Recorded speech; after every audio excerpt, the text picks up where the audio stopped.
अगर आपने मोगली को जंगल में पलते बढ़ते देखा है, तो सोचिए अगर वह किसी और जंगल में जा पहुंचे। एक ऐसा जंगल जहां समय पीछे लौट चुका हो, जहां पेड़ों की छाया में शिकारी भेड़िए नहीं बल्कि बल्कि खूंखार डायनासोर घूम रहे हों। क्या मोगली इस खतरनाक दुनिया में भी जिंदा रह पाएगा? क्या वह अपनी जंगल की प्रवृत्ति से इन भयानक जीवों को चकमा दे सकेगा? आइए देखते हैं कि जब मोगली जुरासिक पार्क में प्रवेश करता है तो क्या होता है। मोगली जुरासिक पार्क में मोगली, जो भेड़ियों के बीच पला बड़ा था, उसने जंगल के कई खतरनाक जानवर देखे थे। शक्तिशाली बगीरा, बुद्धिमान बलू और यहाँ तक कि भयावह शेर खान।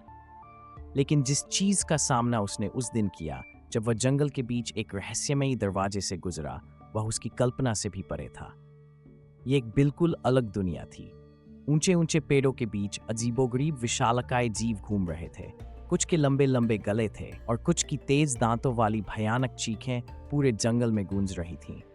आसमान में पक्षियों की जगह विशाल पंखों वाले भयंकर जीव उड़ रहे थे। मोगली निडर था। वह एक पेड़ पर चढ़ गया ताकि नीचे का नजारा देख सके।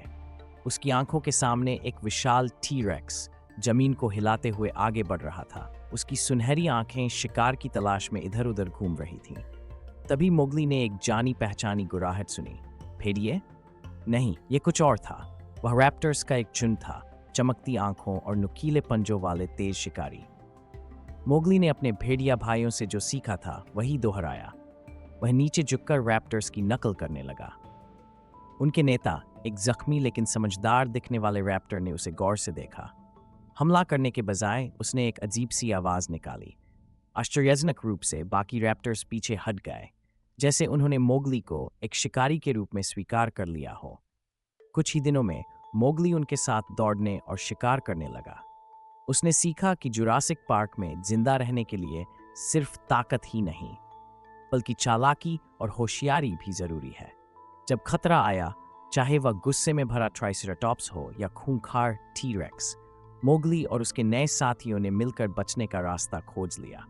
लेकिन मोगली जानता था कि वह इस दुनिया का हिस्सा नहीं है। एक रात जब आसमान में अजनबी तारे चमक रहे थे, उसे वही रहस्यमयी दरवाजा फिर से दिखाई दिया। रैप्टर्स खामोशी से उसे देख रहे थे। उनके नेता ने एक धीमी गुर्राहट निकाली। यह एक शिकारी की दूसरे शिकारी से विदाई थी। मोगली ने जुरासिक पार्क पर एक आखिरी नजर डाली और दरवाजे से वापस अपने जंगल में आ गया। लेकिन उसके दिल में हमेशा के लिए एक नई कहानी लिखी जा चुकी थी।